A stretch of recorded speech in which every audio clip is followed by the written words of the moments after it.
According to The Guardian UK, Keir Starmer, as of the 20th of October 2025, what's happening with UK aid and global health? Aid cut from 0.5% gives 0.3% of GNI. In early 2025, the Starmer government announced it would reduce the UK's international aid budget, official development assistance, ODA, from 0.5% of gross national income GNI down to 0.3% by 2027.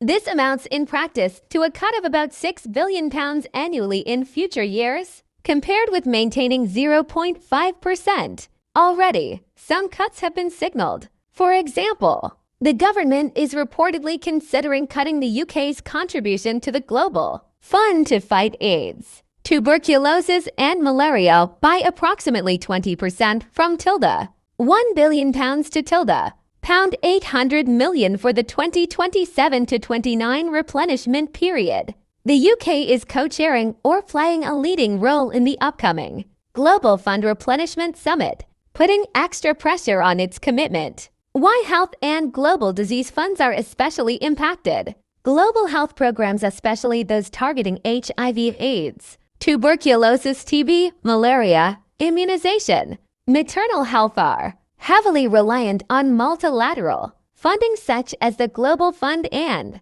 Gavi. If major donors like the UK cut back, those programs face funding gaps. Aid groups warn that a 20% reduction in UK support to the Global Fund could result in 300,000 additional preventable deaths over the funding period, reversing years of progress. Other parts of the health/development sector are also exposed. Immunization, pandemic readiness, health systems strengthening, malaria control, etc., may be scaled back or deprioritized. Reactions, tensions, and legal/political dynamics. Many charities and NGOs have condemned the cuts. They argue that it's a betrayal of the UK's historical role in global health and undermines efforts to combat inequality, pandemics, and disease. One development NGO umbrella bond has noted that these cuts, in aggregate, will likely be deeper than those made in previous governments,